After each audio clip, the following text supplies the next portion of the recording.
Bueno,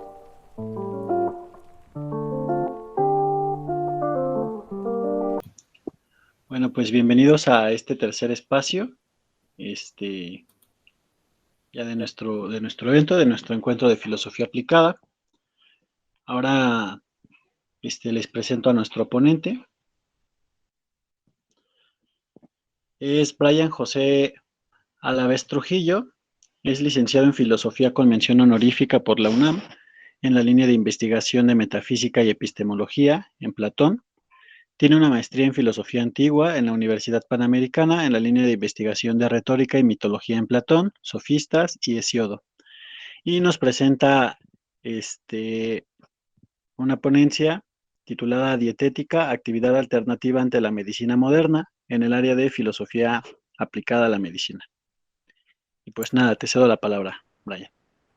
Hola, muy buenas tardes y gracias por su asistencia. Voy a compartir la ponencia para que la vayamos leyendo todos juntos. Un momento. Bueno, ¿ya se visualiza? Sí. Ok. Bueno, entonces el título de la ponencia es Dietética, actividad alternativa ante la medicina moderna.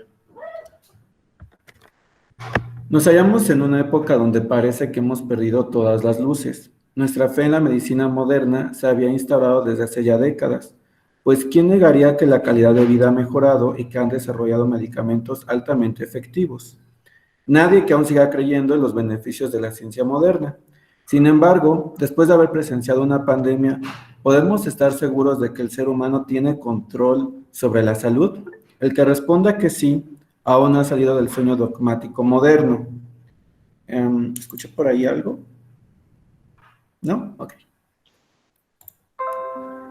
El presente escrito busca señalar las raíces de las nociones de salud, específicamente en la cultura clásica griega y en la modernidad.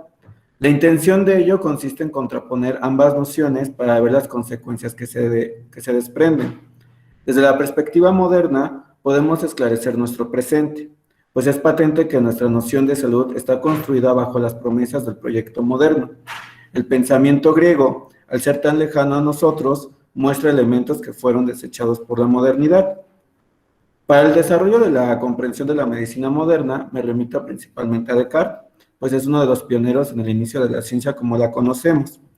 Nos limitamos a explicar sus nociones de medicina o ciencia, así como las consecuencias que vivimos a partir de su comprensión de aquella. Cabe aclarar que habrá una confrontación con la tradición aristotélica, pero no desarrollaremos a fondo los conceptos aristotélicos para no desviarnos de nuestro objetivo. Solo serán mencionados para ver la innovación en el pensamiento cartesiano. ¿Por qué valdría la pena confrontar medicina antigua con moderna? Partimos del hecho de que, pese a nuestro avance científico, no poseemos el control sobre las fuerzas biológicas que siguen gobernándonos, aunque difícilmente una teoría cientificista o el imaginario popular aceptaría esta afirmación. Siempre existe la posibilidad de un descubrimiento futuro. En tanto que sociedad posmoderna, ¿tenemos otra alternativa? Sí. Las pretensiones científicas siempre ven hacia el futuro y rara vez voltean hacia el pasado por una pretensión historicista. El pasado se concibe como superado. Al realizar esta contraposición, podríamos ver las consecuencias éticas y ontológicas que se desprenden a partir de las nociones de salud, con la única intención de cuestionar nuestros prejuicios modernos o posmodernos. Para desarrollar esta breve ponencia me serviré del filósofo Michel Foucault, teniendo en cuenta su historia de la sexualidad, el uso de los placeres. Para elaborar las características de la medicina moderna, utilizo a Franz Michel y a Descartes. Para el pensamiento médico en la antigüedad, hago referencia a Platón, Aristóteles e Hipócrates. Descartes y la naturaleza. Empecemos por analizar los orígenes de la ciencia moderna, pues ahí se hallan los fundamentos de la medicina actual. Además, no son más remotos que los griegos. Descartes es uno de los filósofos que dio origen a la nueva filosofía y quien dio paso al desarrollo de la nueva ciencia. En primer lugar, se puede objetar que ciencia no es equiparable a medicina, mas veamos si la concepción cartesiana contempla alguna distinción. Descartes señala que su física fundada sobre el uso de la razón, que Dios ha creado en todo hombre engloba la química, la anatomía, la medicina y por tanto la totalidad de los fenómenos de la naturaleza. Bueno, en lo subsecuente las traducciones son mías. Con esta mención podemos ver que las características de la nueva ciencia son atribuibles a la medicina, son las mismas pretensiones. Ahora bien, la nueva empresa de la filosofía moderna, y es sabido ya por la historia, es la renuncia de la tradición escolástica, la cual está fuertemente influenciada por el pensamiento aristotélico. Descartes emprende su nueva empresa haciendo una oposición al estagirita en la comprensión de naturaleza, o physis. Cómo entienda Descartes la naturaleza repercutirá en cómo concebir lo que es saludable. El primer punto de enfrentamiento entre Descartes y Aristóteles es concebir el cuerpo vivo. Lo anímico genera un conflicto para nuestro filósofo moderno, pues es verdad que en su época existía el oportunismo de los charlatanes en los temas de salud, es decir, en tanto que la medicina no había sido elevada a ciencia, no había una comprensión suficientemente clara para saber con exactitud qué es lo que curaba al cuerpo o lo aliviaba, si se trataba de consejos herbolarios o algún tipo de creencia sin fundamento. El problema con la física aristotélica es cómo la materia es animada. Ello involucra una divinidad y este suceso no es claro ante la razón. Bueno, para aquí podemos confrontar la regla 12 de las reglas de la dirección del espíritu de Descartes. Descartes, para evitar un largo y desarrollo enfrentamiento con Aristóteles, extirpa el alma de los seres vivientes. Los animales, incluido el hombre, es un objeto que debe ser estudiado, y en tanto que objeto es abordado por la nueva física moderna, es decir, el mecanicismo. Cito, el animal, Descartes no es el único en sostener esta tesis, no es más que una mecánica semejante a estos objetos artificiales que produce el arte o la técnica de los hombres. De la referencia precedente podemos sacar múltiples consecuencias, tanto éticas como ontológicas. En primer lugar, no nos es ajeno el trato desalmado que se da en el campo de la medicina. El paciente es tratado como objeto o como una máquina. El hombre es reducido a técnica, es decir, es completamente comprensible, o debería serlo. Cualquier misterio debe ser desarrollado por la luz de la razón. El hombre, aunque parezca una contradicción, deja de ser natural, en tanto que máquina es artificial. Esta última afirmación es la más cuestionable, ya que podríamos interrogarnos, ¿quién creó esta máquina? ¿No se presupondría que los hombres se construyen a sí mismos, suponiendo que la técnica es propia del hombre y no de la naturaleza? Bueno, para esta pregunta, de manera muy breve, Descartes hay una manera de responderla, y es que, dado que Dios es el creador artesano y ha infundido la razón en el hombre al estudiar la medicina comprende los planos divinos, y en ese sentido, tanto Dios y el hombre construyen a los hombres, y esta carta, bueno, esto se lo dice en una carta a Mersenne el 15 de abril de 1630. Estas afirmaciones cartesianas son una gran promesa para la humanidad, mas valdría la pena cuestionar nuestras aspiraciones científicas y comprobar si en efecto se han cumplido. Cito, Descartes unifica todas las formas de movimiento bajo una sola y una misma especie. Todo movimiento es provocado por un golpe exterior, por tanto, en términos aristotélicos, violento, o lo que es igual, no hay más que movimiento local, la naturaleza no conoce más que transportes. Con esta reducción del movimiento, es menester interrogarse qué consecuencias se siguen, y la más inmediata es que el hombre es un cuerpo pasivo que recibe acciones externas, es decir, no hay una voluntad por parte del individuo, y depende completamente de las leyes externas a él. Bajo esta misma óptica, la salud o la cura, dado que la física implica la medicina, no depende del sujeto, no hay un movimiento interno que por sí mismo determine su generación o corrupción. Esta noción de salud parece lógica y nos es familiar, pues la enfermedad nos es explicada por la invasión de agentes microscópicos en un cuerpo, ajenos a nuestra maquinaria. Por otro lado, la vitalidad es explicada por un mantenimiento exterior, incluso si algo en la máquina falla, un órgano puede ser reemplazado por otro. Y bueno, aquí nos es muy familiar que escuchamos que cada vez los trasplantes son más comunes y hay menos impedimentos para intercambiar órganos o partes del cuerpo. Ser saludable es algo extrínseco y con un movimiento violento. Explicaremos este punto más adelante en las conclusiones. Finalmente, dentro de las rebeliones de Descartes contra la tradición aristotélica es la causa final. Grosso modo, lo natural para Aristóteles tiende a un fin. En la naturaleza, en relación con lo peor o lo mejor, no admite azares. La oposición de Descartes consiste en que saber los fines de las cosas parece ser un misterio para el hombre, y por ello desnudará la naturaleza con geometría. Ahora bien, es innegable que la claridad que arroja la comprensión de la naturaleza bajo una estructura matemática, los resultados son patentes. Sin embargo, negar las causas finales en entes vivos trae las consecuencias funestas que hoy vivimos. Aquí estoy pensando brevemente en cómo se utilizan los animales o los recursos naturales a nuestro beneficio y las crisis ecológicas que hoy en día estamos experimentando. Si borramos de nuestro horizonte la teleología, nos quedamos solo con el presente o con la inmediatez. La aplicación de la salud no es en vistas al perfeccionamiento, dado que no hay una cosa como tal, sino a la conservación. Prueba de ello es el aumento de esperanza de vida conforme se fue desarrollando la ciencia moderna. Con estas consideraciones sobre las causas finales, pasemos a la contraposición de este tipo de medicina, la dietética. No sin antes remarcar que la búsqueda de la conservación de cuerpos máquinas se torna insostenible y que condena al individuo a una dependencia absoluta, negando cualquier actividad para la preservación de la salud.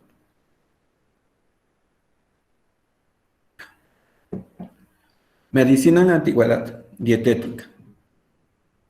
Sabemos de manera inicial que la medicina en la antigüedad no es tan desarrollada, si se puede aplicar esta expresión. Sin embargo, nos percatamos de un primer matiz en la medicina antigua. La dieta, el régimen de vida, pertenece a la medicina.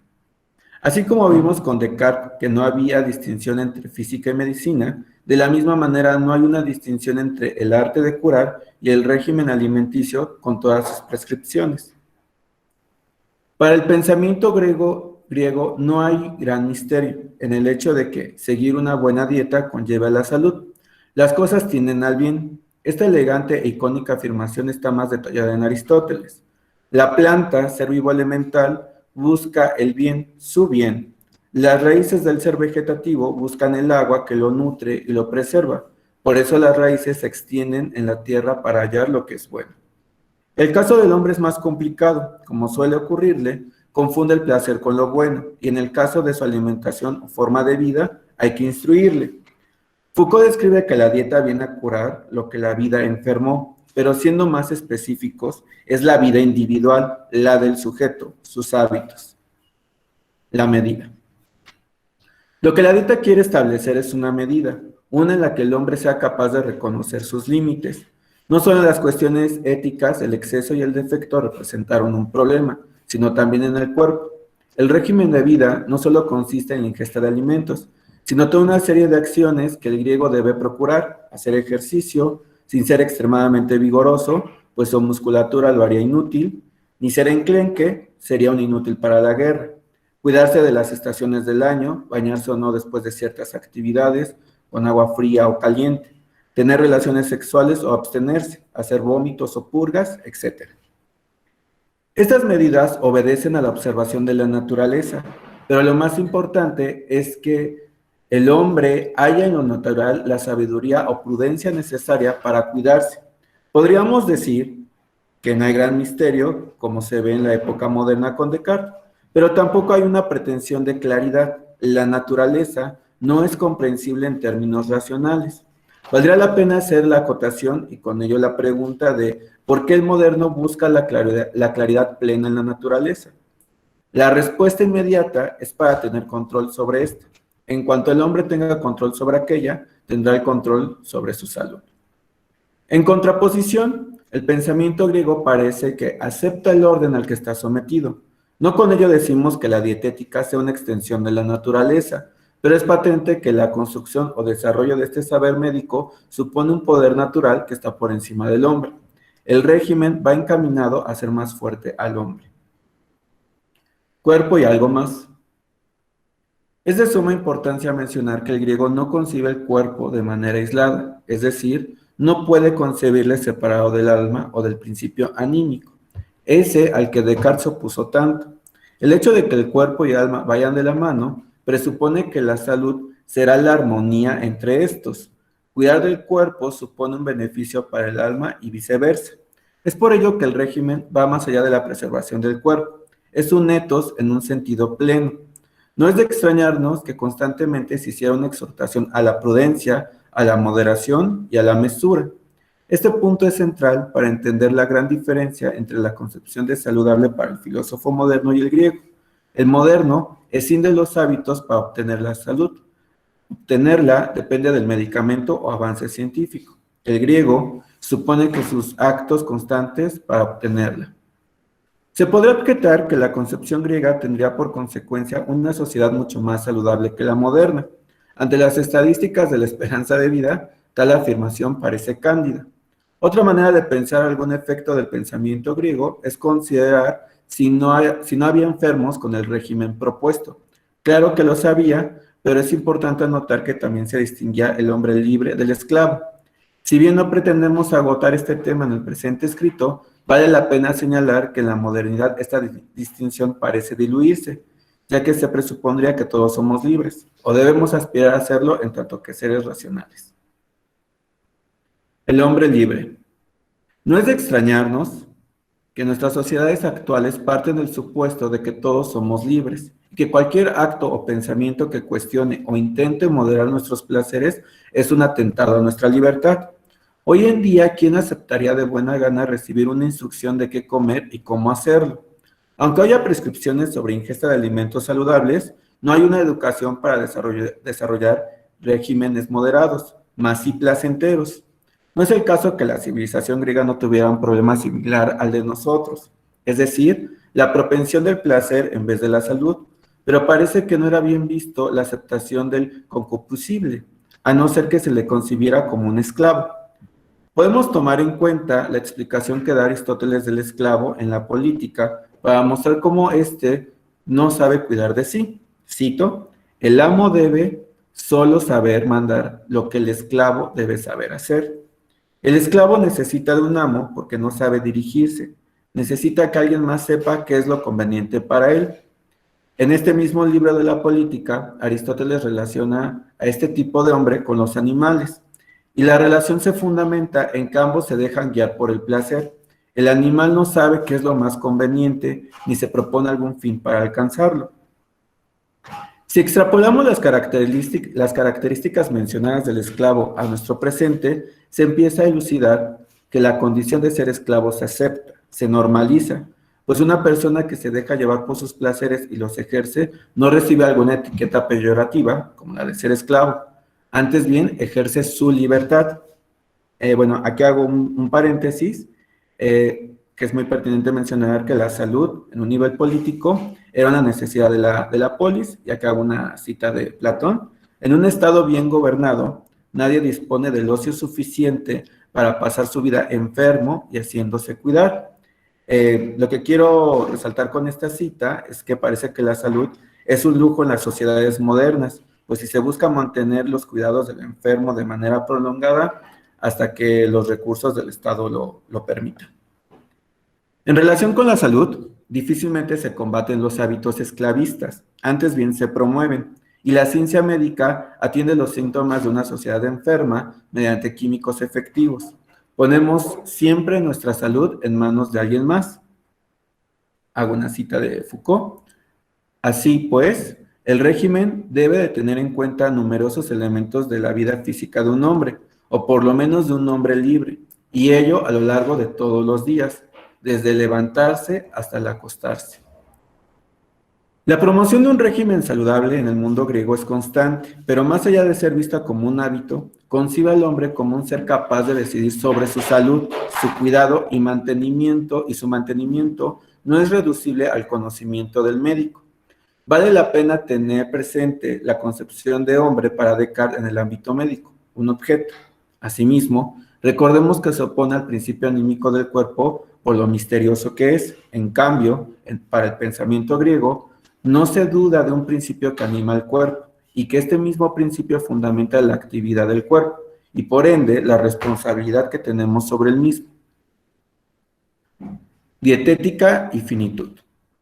Si la ciencia es un regalo de Dios, practicar la ciencia es admirar la grandeza divina. Es en este sentido merecer la vida eterna.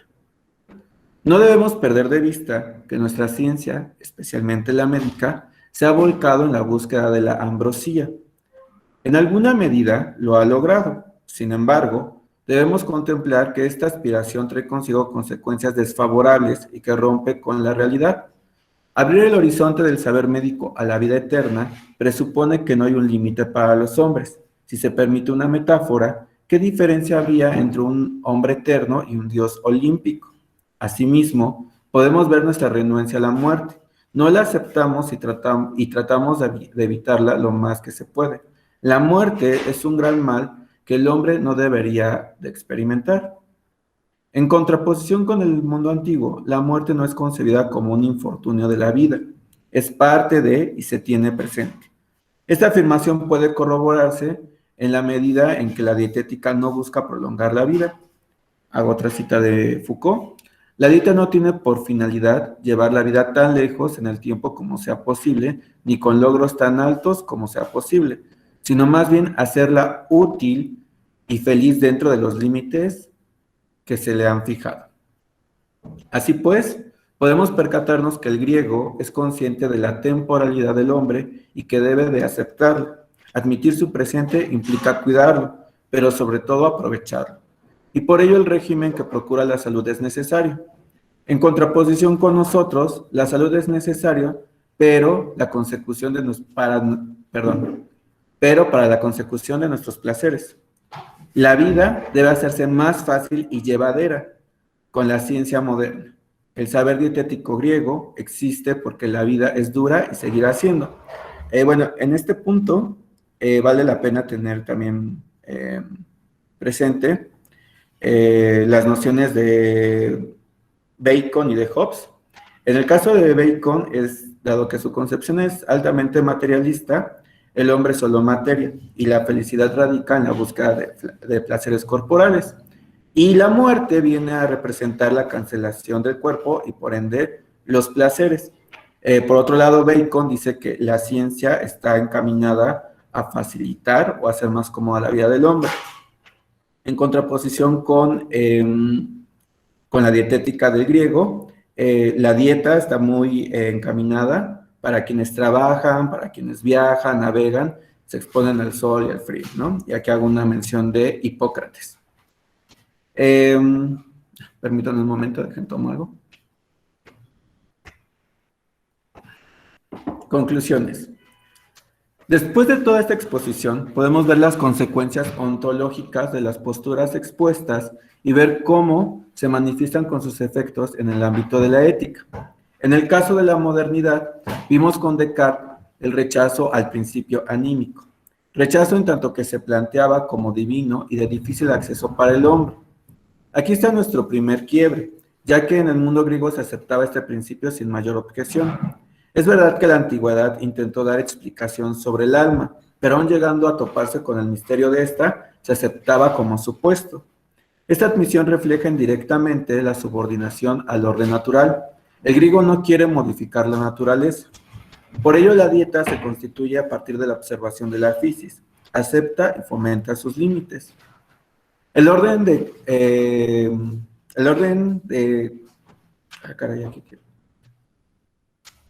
Descartes es mecanicista. En ese tenor, el hombre está subordinado a las leyes de la mecánica. Descartes excluye las causas finales y toma principalmente las causas eficientes, por lo que el hombre es afectado por movimientos externos a él. ¿Acaso los movimientos externos no son violentos para el hombre? Como vimos, la noción de medicina está construida bajo los principios de la física mecánica, por lo que podríamos inferir que la medicina moderna es violenta para el hombre. Asimismo, el hombre es concebido como un receptáculo de movimientos, por lo que su salud dependerá del médico físico. En oposición, la dieta del mundo antiguo concede actividad al individuo y libertad. Cito: no se concebía la dieta como una obediencia ciega al saber de otro, debía ser, por parte del individuo, una práctica ponderada de sí mismo y de su cuerpo. Es importante anotar que, en la antigüedad, al contemplarse las causas finales, sí hay posibilidad de distinción entre lo mejor y lo peor. Este punto es medular para comprender el gran punto de quiebre entre las posturas expuestas. Por un lado, si el hombre solo sufre movimientos externos sin la capacidad de decidir, no hay ninguna distinción entre lo mejor y lo peor. Solo se busca la prolongación de su vida, o en términos mecánicos, se busca extender su funcionalidad. Con la dietética no se busca extender la funcionalidad del cuerpo, sino generar la capacidad del hábito de elegir entre lo mejor y lo peor. Este punto puede verse desde un aspecto estético o político. Se cuida del cuerpo para ser bello o para ser un buen guerrero de la polis. En ambos casos está la distinción de lo mejor y lo peor. Vivir extensamente no es vivir bien. Finalmente, podemos percatarnos cómo nuestra noción de ser saludable es esclavista. Si aceptamos que el hombre solo es un cuerpo y como tal objeto de la física o medicina, entonces lo saludable es mantenerlo. ¿Para qué? Para seguir postergando los placeres que experimentamos con lo corpóreo. Somos esclavos del placer, no de la salud. Dado que la muerte significa la aniquilación de los placeres, lo que busca la medicina actual es postergar dicha aniquilación. Lo mejor es no morir. Dicha prolongación no depende de nosotros, sino del científico. La dietética, entendida como régimen de vida, da pauta a un mínimo grado de libertad. El hombre, al saberse responsable de su salud y que no depende netamente del médico, la busca no solo con dietas, sino en el fomento de disciplinar su cuerpo, en generar el hábito de distinguir lo mejor para él. Es una decisión, no una afección. Y bueno, aquí está la bibliografía por si a alguien le interesa consultar. Y sería por mi parte todo y cedo la palabra por si hay alguna duda. Gracias, Brian. Pues pasamos a la ronda de preguntas, comentarios, observaciones o sugerencias que le quieran hacer a nuestro ponente. Pueden participar prendiendo sus micrófonos y haciendo directamente la pregunta. La pueden escribir en el chat y yo la leo, y pueden pedir la palabra levantando la manita o así. Entonces, no sé si alguien quiera participar. Hola, hola, ¿qué tal? Buenas tardes, días, Ok, vamos. buenas tardes. ¿Sí me escuchan? Hola. Sí. Brian, mira, tienes una noción interesante de lo que es la ciencia, y mi pregunta muy puntualmente es, pensando que el progreso materialista se desarrolla más rápido que el progreso moral, ¿podríamos decir que el concepto de progreso es bueno? ¿Se puede decir que el progreso es algo, pues vamos a decirle quizás hasta divino, como una concepción de que la ciencia es buena para el ser humano, o no? Creo que hay muchas maneras de responder tu pregunta, porque también creemos en filosofía que la noción de progreso es muy moderna, pero otra vez tendríamos que caer como en una distinción, porque la idea de progreso sí está en la antigüedad.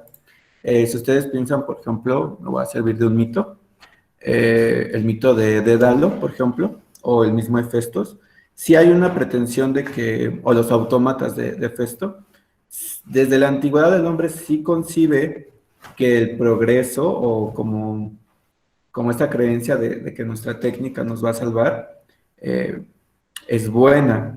Pero si nosotros estudiamos extensamente el pensamiento griego, siempre se marca la subordinación de nuestra ciencia a la naturaleza. En cambio, con el moderno, no, o sea, el moderno dice, no, mira, de que se puede, ¿no? Nada más, utilizo matemáticas y arreglo el problema. Entonces, no es innegable que ha habido progreso, que vivimos de manera más cómoda. Yo lo que quería resaltar es que se ha hecho un abuso, ¿no? Sobre este beneficio del progreso. Entonces, bajo esta óptica, sería incluso, pues, más que decir si ha habido progreso, ya sea moral o progreso científico, sería incluso cuestionable si en efecto ha habido progreso. Obviamente, desde una perspectiva histórica me dirían que estoy loco, ¿no? Que progreso sí ha habido. Pero visto en estos términos, ya sean de salud o morales, pues no hay mucha diferencia. O sea, no, yo a veces me cuesta trabajo ver esencialmente diferencias en problemas, pues, entre la antigüedad y nosotros. Pero no sé si responde a tu pregunta. Sorat, no sé cómo se pronuncia tu nombre. Así tal cual se escucha. Y sí, gracias. Ok. Creo que Carlos tiene una duda. Sí, buenas tardes. Oye, ahorita que estamos mencionando eso de algo que es químico y que claramente, como lo decías en tu exposición, este, todo lo que ha sido filosofía se ha llevado de la mano con lo que es, cosmología, con lo que es, la física, este, la antropología y varias ciencias. Sí ha relacionado muy bien, pero pareciera que cuando se quiere hablar de una filosofía de la química, sí, últimamente se ha visto muy muy rezagado en ese sentido. A lo mejor pareciera que al filósofo le cuesta un poquito más de trabajo entender las pasiones y las reacciones que lleva en el cuerpo y en el alma. ¿Esto a qué me refiero? Que hace unos años recuerdo que vi la ciencia del sex appeal en Discovery Channel y decían que al momento de poner la foto al final del documental, al momento de poner una foto de su pareja amada, tanto en una pareja joven como en una ya que tenía 25, 30 años de casados o tal vez más, se podría encontrar una reacción química en lo que era del amor. Y pareciera que, no sé cómo lo notes tú, si realmente hace falta más comprender la filosofía y la química como una sola, o aún siguen siendo separadas y nunca se van a volver a encontrar. Pues mira, creo que es muy complicado encontrar la armonía, porque, bueno, por ejemplo, ahorita estamos nosotros en un coloquio de filosofía aplicada, ¿no? Habría quienes dirían, no, es que la filosofía no se puede aplicar. Me parece que esta distinción también aparece en el resto de disciplinas, como hay quienes dicen que, por ejemplo, las matemáticas, le hagan como le hagan, no pueden ser aplicadas. En cambio, conocemos que hay un montón de gente que enseña, ¿no? Matemáticas aplicadas. Yo creo que para que se encontraran la química y la filosofía, yo creo que la química tendría que aceptar ciertos misterios, ¿no? O sea, misterios donde ella reconozca que no puede dar una respuesta y que en ese sentido podría investigar o aportar algo. Porque también hay que decirlo, sea química u otra disciplina, que se conciba a sí misma como eh, acabada, completa y desarrollada, pues difícilmente va a querer participar de la filosofía. Porque va a decir, bueno, pero si la filosofía no puede responder qué es el amor, yo como químico sí podría, ¿no? Se segregaron estas sustancias en el cerebro y ya no hay ningún misterio. Entonces, lo que yo sí pude hacer, pues la filosofía no, entonces, pues ¿para qué diálogo con la filosofía?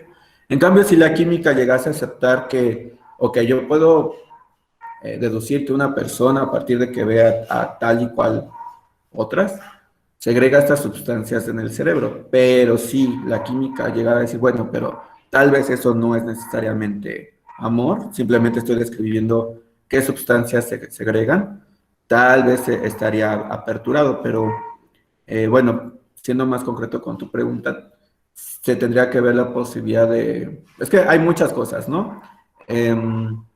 Cuando algo se vuelve un saber aplicado, cuando algo se va a quedar en el nivel teórico, y cuando sí hay un diálogo entre lo teórico y lo práctico, ¿no? Porque también, o sea, estamos muy abiertos a que haya diálogo, pero también tendremos que estar abiertos a escuchar la posibilidad de que, pues, en efecto, no pueda haber diálogo, ¿no? Pero bueno, como yo no soy experto en química, no te podría decir. Espero haber respondido a tu pregunta, Carlos. Ok, gracias. ¿Hay alguien más que guste participar? A Francisco levantó la mano. Francisco. Sí, Pues primero agradecerte la ponencia que nos presentas, ¿no? Y a partir de lo que has mencionado y también han mencionado quienes han participado, entonces me surge la duda, ¿no? Entonces, ¿qué concepción de salud, ¿no? Surge, sobre todo a partir de la propuesta de la dietética que nos estás presentando, ¿no? E incluso cuáles serían las implicaciones de esa concepción de salud, pensando que puede ser diferente a lo que hasta el momento ha resultado en relación a la medicina moderna. Gracias. Pues siendo muy puntual, pues hay muchas consecuencias, o sea, las enuncié, es verdad, pero tampoco las enumeré porque se me hacía como una empresa muy ambiciosa. Pero uno podría pensar, ¿por qué nosotros queremos ser saludables, ¿no? Nosotros, sociedad actual, ¿no? Y lo que se ve mucho en la modernidad, y nosotros lo vivimos el día al día, es que ya no es una necesidad, por ejemplo, política. ¿A qué me refiero con esto? Pues antes, pues ni tan antes, o sea, piensen que, por ejemplo, soldados de hace 100 años, pues tenían que marchar, tener buena puntería y por ende una buena condición física. Incluso se ve con el Capitán América, ¿no? Que el Capitán América, pues dicen, este es un enclen que no nos sirve en la guerra, pues no puede entrar, ¿no? Pues nosotros ya no llegamos ni a eso. O sea, nosotros es como, pues ni buena puntería porque las armas tienen láser, ¿no? Y ya ni siquiera necesitamos soldados porque ahora pues las naciones es como aprietan un botón y si quieren, vuelan un continente. Entonces, que realmente nosotros necesitemos estar saludables, se va dejando de lado. Muchas veces se confunde saludable con estética, ¿no? Por ejemplo, si uno va al dermatólogo, pues piensan que nada más es para tener piel bonita. Si uno va al gimnasio, piensan que pues nada más es para ligar. Si uno hace dieta es porque lo mismo, quiere lucirse uno en la playa, etcétera. Pero justamente se concibe porque pues, ser saludable pues para prolongar nuestros placeres. Con los ejemplos que doy de la antigüedad, es que era necesario. O sea, si tú no tienes buen cuerpo, pues allá tú, pero te van a matar en la guerra. Y llevándolo a la generalidad, pues eres un pésimo soldado, ¿por qué te estoy manteniendo? Entonces, esa es como la gran contraposición, o sea, en la antigüedad sí era como de a fuerzas, ¿quieres vivir bien? Sé saludable. Acá es, ¿quieres gozar tus placeres al máximo? Pues procura tu salud, ¿no? Pero incluso es complicado, ¿no? Porque, por ejemplo, alguien me diría, bueno, alguien que hace dieta actualmente y se cuida, ¿es saludable? Pues sería interesante, por ejemplo, cuando nosotros sabemos de las celebridades, ¿no? Por ejemplo. Las celebridades, por ejemplo, pues pagan entrenador personal, hacen dieta, ¿no? Y hasta los admiramos, los aplaudimos, pegamos pósters y decimos, yo quiero tener el cuerpo, yo quiero ser como él o ella, ¿no? Pero pues cuando te enteras que se mete, pues, no sé, 3 líneas de coca en sus noches de reventón, pues es algo como absurdo, ¿no? Porque en realidad entonces ahí te das cuenta de su narcisismo. Solamente quieren verse bellos, pero así que quieran que su cuerpo sea saludable, pues como que ahí ya no queda claro. Entonces la idea de la dietética es, o esta noción de salud es que sí hace responsable a los individuos de su cuerpo, ¿no?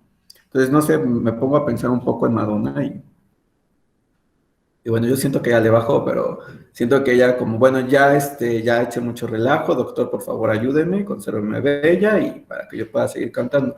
Pero bueno, más o menos esas son las contraposiciones, ¿no? Que estoy manejando. Pero bueno, espero haberte respondido, Francisco. Sí, muchas gracias. Vale, por acá tenemos unos mensajes, los leo.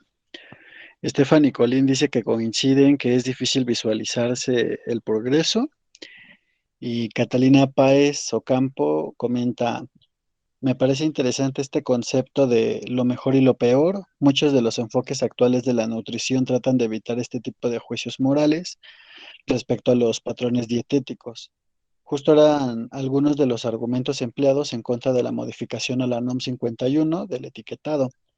Personalmente, yo sí creo que existe lo mejor y lo peor, pero como dices, en la actualidad la moderación de los placeres parece un atentado en contra de la libertad de las personas. Entonces uno como nutriólogo o dietista debe ser cuidadoso con el acercamiento que tiene a la gente. No sé si quieras comentar. Sí, bueno, muchas gracias. ¿Quién lo dijo, perdón? Lo dijo, permíteme dejar vuelvo a los mensajes. Catalina Páez. Catalina, muchas gracias, Catalina. Es una aportación muy interesante la que haces, sobre todo que mencionas que eres nutrióloga. Sí, miren, yo creo que, bueno, hoy en día lo estamos viviendo mucho, esto de el pensamiento de la cancelación. Entonces, si yo también, bueno, soy maestro, pero si yo agarro y le digo a un niño, a una niña, a un adolescente, eh, tú tienes mejor cuerpo que aquella, o viceversa, no, bueno, la que se me viene encima, ¿no? Y el problema. Pero esto, y sí lo enuncié en la ponencia, tiene que ver con esto de que todos somos iguales o todos somos libres. Justamente también una característica de la filosofía moderna es que no hay, si todos somos libres y todos somos iguales, pues que haya mejores o peores, es una distinción que quieren erradicar, ¿no? Ahora, dejando de lado los derechos humanos, la cuestión ética, decir que algo es mejor o lo peor desde una perspectiva perceptual, pues es evidente, ¿no? O sea, ¿quién se va a comer? A ver, por ejemplo, si tenemos unas fresas, ¿no? Y tenemos una fresa bonita, que huele bien, desinfectada y demás. ¿Quién se va y tenemos por otro una fresa así, toda de esas aguaditas ya horrendas? ¿Quién va a decir que, ay, pues las dos son fresas, una es mejor y peor que la otra? Pues nadie, ¿no? Y hasta le vamos a hacer fuchi. Pues así como tenemos esta capacidad de reconocer que hay frutos mejores y peores de la misma especie, pues también nosotros podemos reconocer, ¿no? Nuestros propios cuerpos. Mi cuerpo es mejor o peor en relación con esto. Ahora que todos, la pregunta es, bueno, pero todos debemos de ser modelos o no.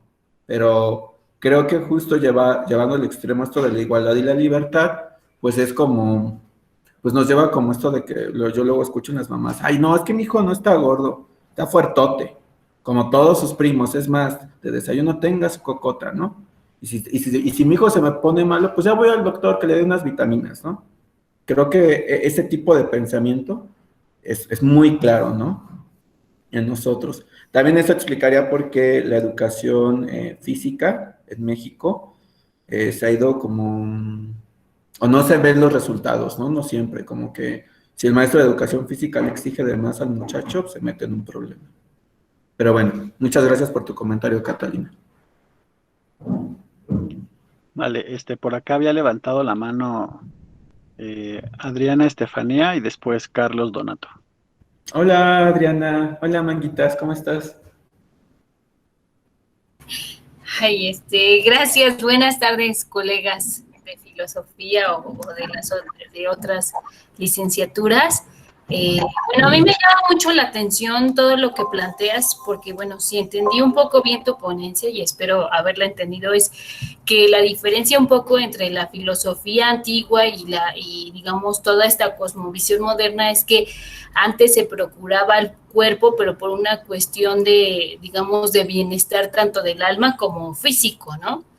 Y que actualmente se procura el cuerpo, pero eso puede entrar en una contradicción cuando entra con el tema del placer. O sea, por ejemplo, si eso fue lo que te entendí bien. Sí lo entendí bien o no, Brian. Entra en contradicción cuando nosotros tenemos las dos posturas, ¿no? Pero bajo la perspectiva moderna, o sea, si nosotros fuéramos 100% modernos y creyentes, no habría ninguna contradicción, porque decimos, ay, me siento mal. Piensen, por ejemplo, que, no quiero escucharme xenofóbico, pero una sociedad donde se ve que son que no procuran mucho su cuerpo y que le tienen mucha fe a la ciencia moderna, son los estadounidenses, ¿no? Tenemos siempre a los señores o señoras con obesidad, hipertensión, diabetes, con 1000 achaques, pero lejos de cuidar el cuerpo es como, ay, como que me duele aquí, ¿no? Pues van con el doctor y le da una pastilla específicamente para el dolor de aquí, ¿no? Ay, me duele la pompi derecha, pues tienen una pastilla para la pompi derecha, ¿no? Cuando, pues básicamente es, bueno, podríamos empezar por algo más general, baje de peso o no le entre tanto. Como, bueno, la señora quiere seguir entrándole duro, ¿no? A los carbohidratos. Pero al mismo tiempo a la señora le duele el corazón. Pues bueno, lejos de generar un hábito para erradicar la enfermedad, busco la medicina que ya no le genera displacer. Entonces, pues ellos pueden seguir viviendo ahí, ¿no? Pero lo contradictorio es justo cuando vemos este tipo de ejemplos, ¿no? Digo, no es propiamente de los norteamericanos, pero lo que sí es propiamente de los estadounidenses es su alto desarrollo en farmacéutica, ¿no? Eso sí lo vemos. Sí, bueno, entonces justo de ahí va mi aportación. Yo que más que hacer una pregunta, yo quería aportar algo porque es interesante. Bueno, hace unos meses, bueno, ya más de un año, veía una conferencia entre pues no sé si llamarlo filósofo, no lo sé, se llama Sadhguru y Deepak Chopra, ¿no? Que él sí es un médico hindú reconocido. Y justo ellos señalaban eso, ¿no? Que el asunto actual al que nos orillaba la pandemia, más allá de pensar que las vacunas son la panacea del virus o de nuestra vida, pues realmente el que haya un virus nos obliga, más que obligarnos, nos debería orillar a preguntarnos cuáles son nuestras formas de vivir saludables, ¿no? Y no estar esperando a que haya una vacuna que evite que nos enfermemos o que nos contagiemos, ¿no? Porque justamente me parece y creo que es el panorama que es evidente actualmente, ¿no? O sea, pensamos, y sobre todo más pienso en México, que tiene un alto índice de obesidad y diabetes, que ven a la vacuna como la panacea del coronavirus, pero no se han puesto a reflexionar hasta qué punto más bien este tema de esta cosa tan microscópica, lo que debería de orillarnos es a replantearnos cómo vivimos. En el sentido de cómo estos hombres lo plantean, tanto Sadhguru como Deepak Chopra, Sadhguru apuesta por él le llama la ingeniería interior, ¿no? Que está un poco cercana a lo que planteó un poco Michel Foucault, o sea que la ingeniería es un cambio tanto físico como mental y hasta emocional, ¿no? Porque no todo está circunscrito a lo físico, ¿no? Es lo que él dice, ¿no? O sea, no todo, o sea, los seres humanos no somos, digamos, alguien dividido que nada más corporalmente está bien, pero emocionalmente está hecho un desastre, ¿no? La apuesta de Sadhguru es que si podemos hacer ingeniería exterior, ¿no? Con edificios, con tecnologías, con vacunas, ¿por qué no podemos llevar la ingeniería a nuestra interioridad? Ellos, pues sí, esta visión un poco más indoasiática está más orillada a ese tema, ¿no? Y me parece interesante porque creo que en algún momento llega a coincidir con lo que tú planteas, ¿no? Yo de algún modo sí suscribo esta idea, o sea, no solamente tiene que ser el cuidado del cuerpo físico, sino también del cuidado de las emociones, ¿no? Y como todo es un conjunto que de algún modo sí debería de trabajarse y no buscar finalmente que la medicina, llámese, sí, la medicina sea la panacea. Eso es un poco lo que yo quería aportar. No era tanto una pregunta, era una aportación. Me parece que va un poco de la mano con lo que planteas. Gracias, Manga. Sí, bueno, es un comentario muy atinado porque sí está planteado en la ponencia la parte pasiva en la que nos deja la ciencia actual, porque así como lo dices, fue más o menos lo que yo estuve contemplando o visualizando mientras escribía la ponencia. Nos dijeron, bueno, hay una nueva enfermedad, lo único que ustedes pueden hacer como sociedad es enciérrense en sus casas y esperen la vacuna, ¿no? Suponiendo, ¿no? Que todos podamos estar encerrados en casa esperando una vacuna.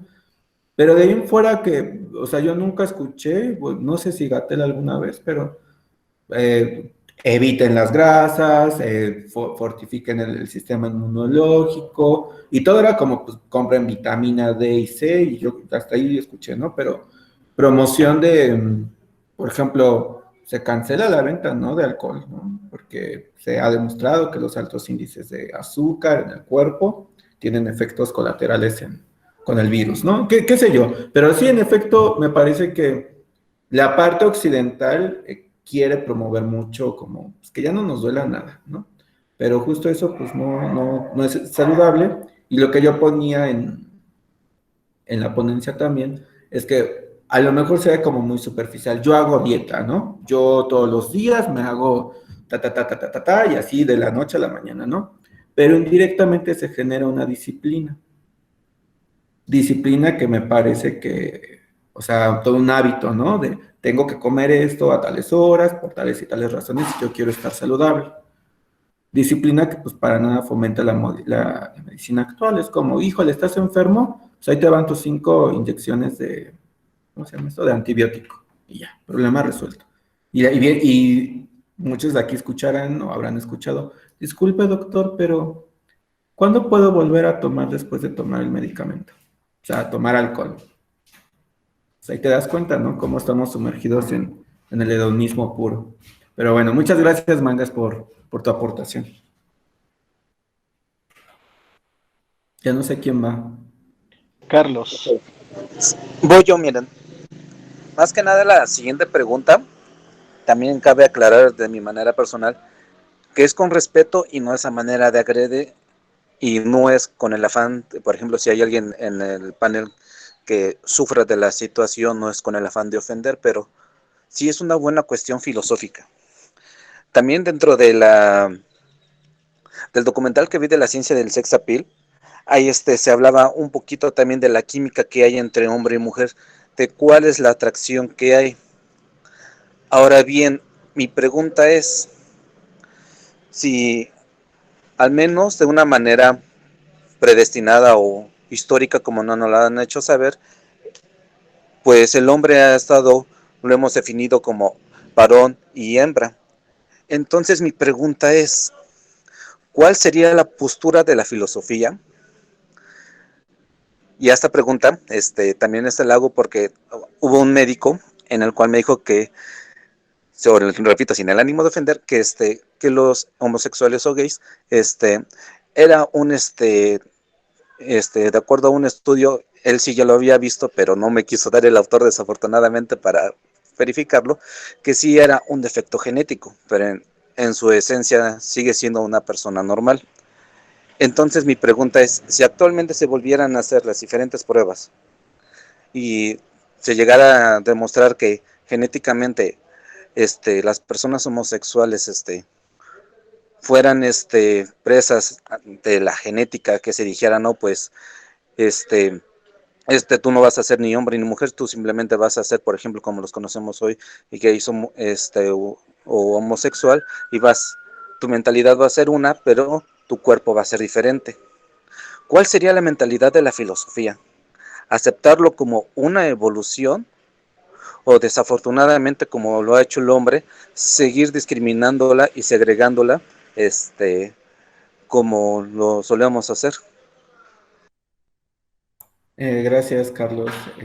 Hay que organizar la siguiente que sea filosofía aplicada a la sexualidad, porque sería muy bueno. Bueno, no es el tema de mi ponencia, pero te puedo dar algunas nociones que yo más o menos sé, ¿no? Porque tampoco es como que sea un experto y estuviera preparado para eso.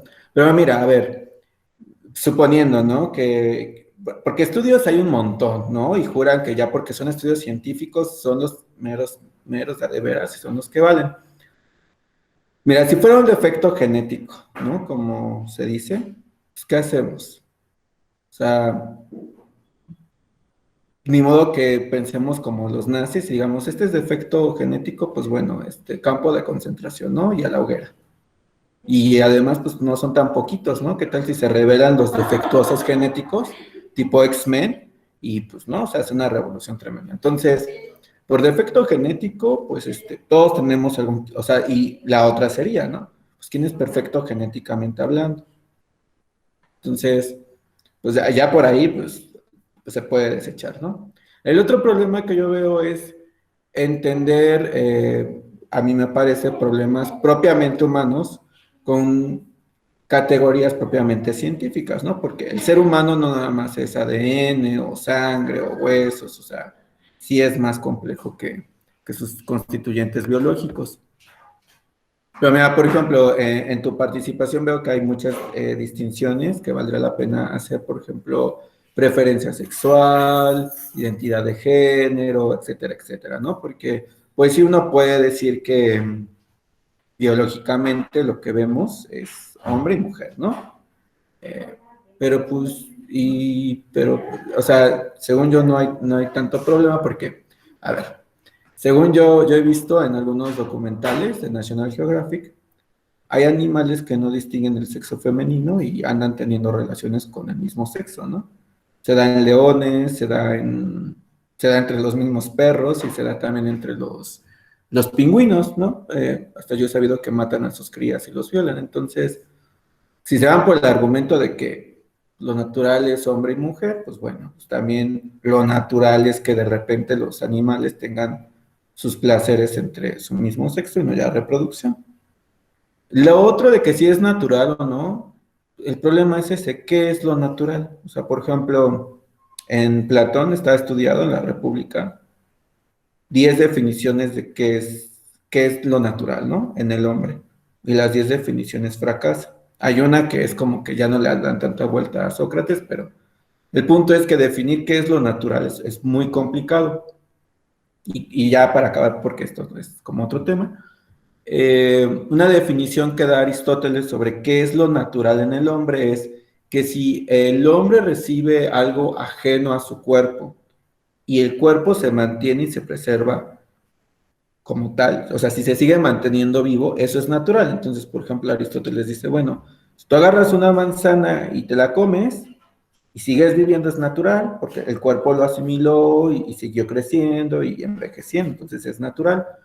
Yo alguna vez le pregunté a algún investigador en la física de Aristóteles, digo, pero por ejemplo, un transexual recibe hormonas, hay un cambio drástico en su cuerpo. Bajo esta definición de naturaleza de Aristóteles, ¿podemos decir que el cuerpo transexual es natural? Me dijo, sí, porque ahora pues no es que se mueran esos cuerpos, se mantienen y llegan hasta la vejez. Es natural. Pues bueno, creo que es bastante complicado lo de definir natural y suponiendo, ya entendiendo qué es lo natural en términos generales, y luego moralizarlo y decir, bueno, pues a partir de la naturaleza se puede decir que esto es bueno y esto es malo, ¿no? Eso es todavía más complicado. Pero bueno, no sé si haya más dudas.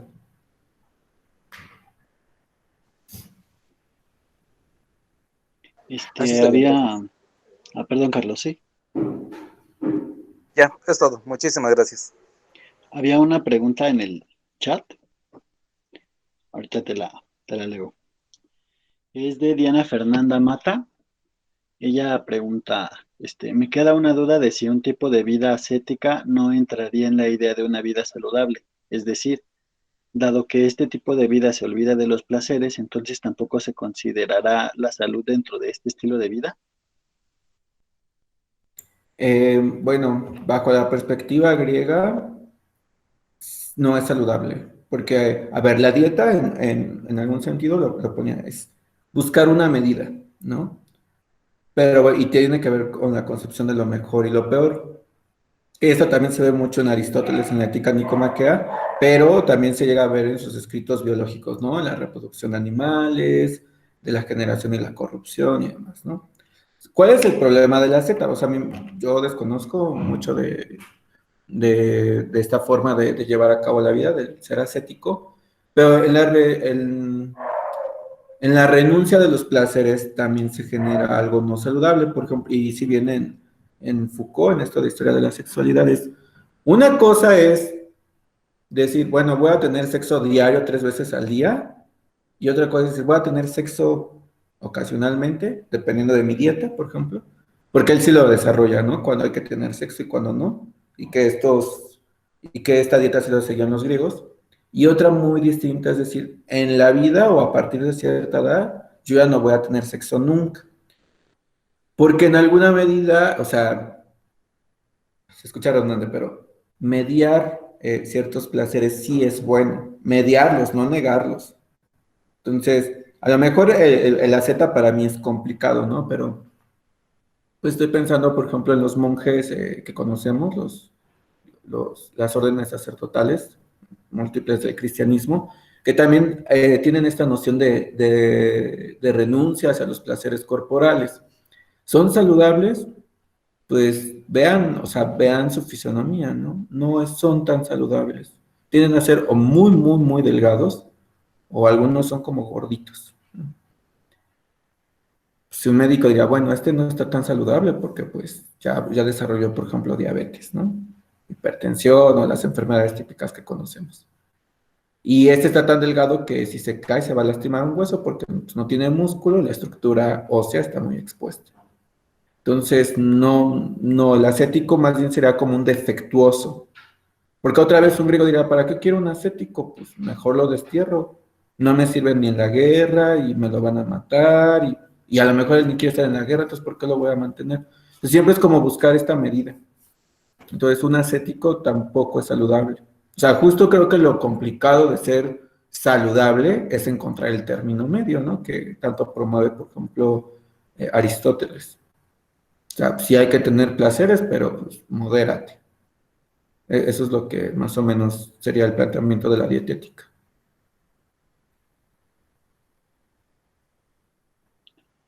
¿Hay No, más dudas? ¿hay alguien más que quiera?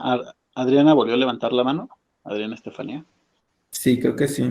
Es que creo que es interesante, ¿no? O sea, lo que plantea la compañera Diana, porque como tú lo mencionas y lo acotas muy bien, o sea, desde la perspectiva griega, una asceta ni siquiera puede servir a la polis, ¿no? Porque muchos ascetas, lo podemos ver un poco más en la historia de la India, ¿no? Justamente lo que hacen es retirarse del mundo, ¿no? Entonces, políticamente no tienen una injerencia en el nivel social, pero pienso yo un poco, ahí sí entraríamos un poco digamos, en el relativismo, ¿no? O sea, si uno le cuestionara a un hindú, por ejemplo, o alguien que practica alguna, digamos, religión, tal vez ellos en su cosmovisión, el ascetismo sí sería una vida saludable, ¿no? O sea, pero aquí está interesante la pregunta, ¿no? Porque puede llegar a ser incluso bueno, no lo digo por la compañera, ¿no? Sino, me recuerdo un poco a un filósofo también, filósofo, a Krishnamurti, ¿no? Que él llega a afirmar que tenemos una idea como muy, muy estricta, muy radical de la visión ascética, ¿no? Que los ascetas, que los monjes, sobre todo los monjes asiáticos o hindús, viven así felices, ¿no? Él dice que incluso ellos viven en el sufrimiento. ¿Por qué razón? Porque se están condicionando a ellos mismos y en ese condicionamiento hay sufrimiento. Lo que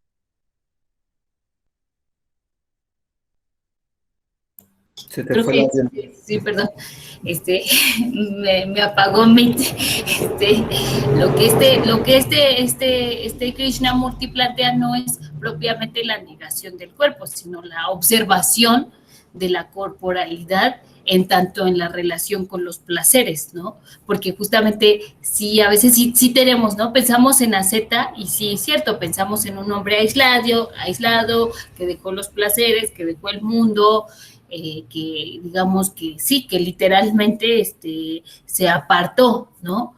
Pero es interesante que hay quienes contemplan visiones un poco, si yo lo puedo decir, compatibilistas, ¿no? O sea, ¿qué quiere decir? Llegar a ese grado de radicalidad no es saludable, ¿no? Más bien el ser humano, por lo que le entiendo a Krishnamurti, más bien debería de observarse en su relación con el placer. De hecho, no tengo bien el nombre, pero creo que son en sus conferencias de 1970, donde incluso tiene relación con lo que ya planteaba el compañero Carlos Donanto, porque le preguntan algo sobre la sexualidad, ¿no? ¿Qué piensa de la revolución sexual, ¿no? Porque en ese momento pues estaba el auge. Y él, Krishnamurti, responde, bueno, ¿por qué el ser humano está más bien, por qué es una pregunta tan recurrente en el ser humano hablar de la sexualidad, ¿no?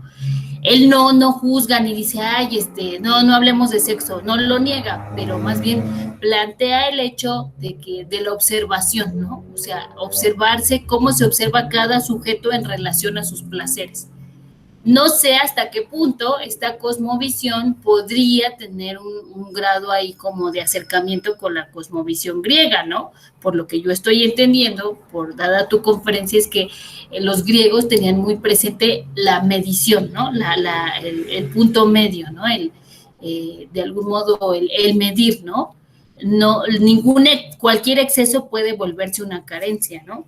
Pero bueno, habría que también, como dices, estudiar otras cosmovisiones para poder hacer ese parangón, ¿no? Entre ambas culturas o estas culturas y cómo cada una contempla la idea de salud. Sí, pero bueno, o sea, yo ahí sí no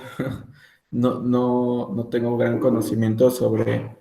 O sea, me queda claro que en una Z, o bueno, no en una Z, sino cualquier pensamiento que promueva lo espiritual como superior, se podría decir que eso es, o inferir más bien, que es como lo mejor y por ende lo más saludable.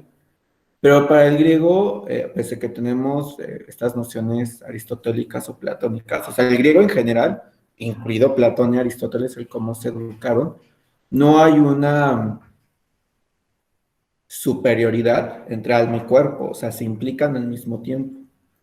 Creo que está mejor desarrollado en Aristóteles, que bueno, pues, ¿qué necesitamos para que haya vida? Necesitamos materia y necesitamos elemento anímico, el alma, ¿no? Para que esto se mantenga, pues los dos deben estar armónicos. En cuanto uno empiece a superar el otro, pues se van a deshacer y pues viene la corrupción, ¿no? Del cuerpo en general. Entonces, la dietética viene otra vez como a mediar. Si hubiese una dieta que promueva, dieta entendida como régimen de vida, que promueva la superioridad, que creo que me parece, o sea, la moderna sí promueve como la superioridad del cuerpo sobre el alma, porque en la modernidad se desecha fácilmente el principio del alma, pues tenemos las consecuencias que tenemos, ¿no? Sociedades altamente hedonistas. Si hubiese otra forma de pensamiento que promueva la parte espiritual sobre la corpórea, tendríamos sociedad, bueno, ni siquiera sociedades, tendríamos como conjuntos de ascetas, ¿no? Por ahí regados en el mundo. Y me parece que la concepción griega es la que media, porque pues si hay placeres, mídelos. Si hay dietas estrictas, mídelas, porque incluso también ahí lo ponía. Tampoco sirven la gente que es como muy musculosa, ¿no? Y demás, porque incluso se vuelven como torpes para otras cosas. Entonces, pero bueno, eso es en acotación a lo que decía Adriana. No sé si haya otra duda o comentario.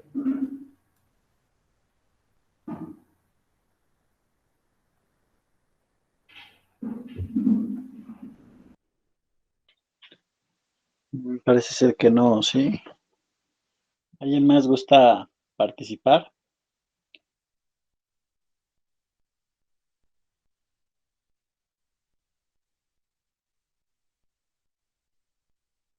Bueno, mientras se decidan, les recuerdo que Fabián nos hizo favor de mandar el link para la lista de asistencia.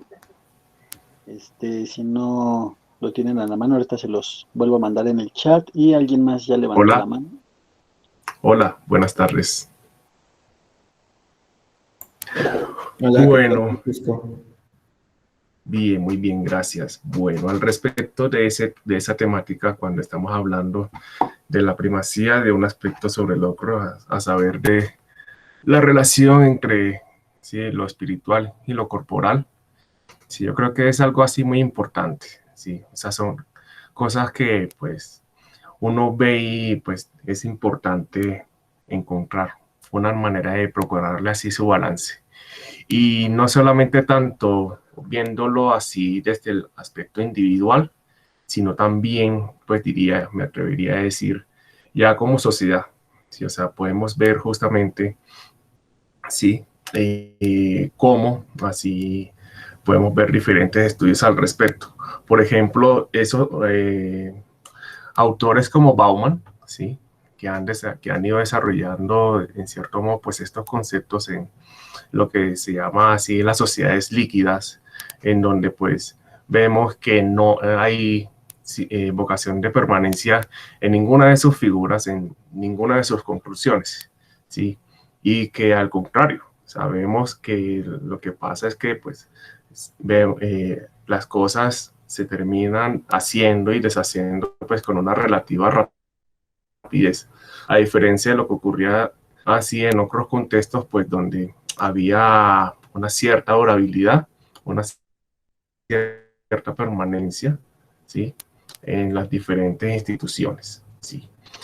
Entonces, pues es algo que, o sea, viéndolo desde ese punto de vista, ¿sí? Diría que por lo menos en este año, en estos últimos años, pues las cosas han ido siendo pues muy líquidas al respecto.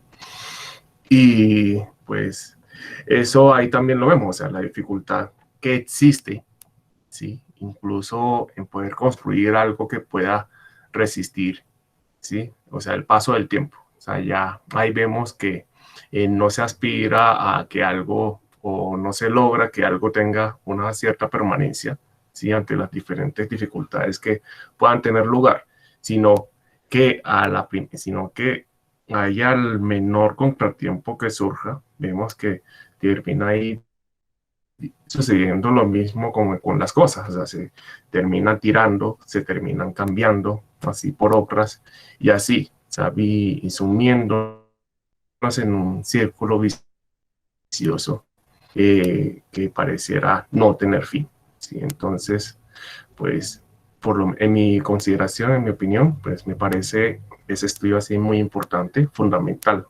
para justamente poder no solamente reflexionar al respecto, sino también sería provechoso, además de que de esa discusión se puedan proponer, ¿sí? De qué manera, pues, se puede sortear y superar ahí esa presente situación.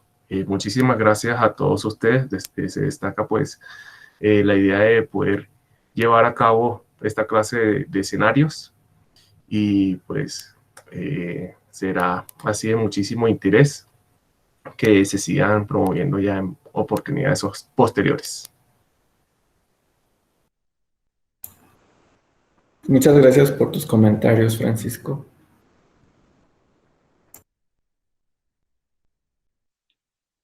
Bueno, ¿alguien más gusta participar? Nos queda tiempo, creo que para una pregunta breve.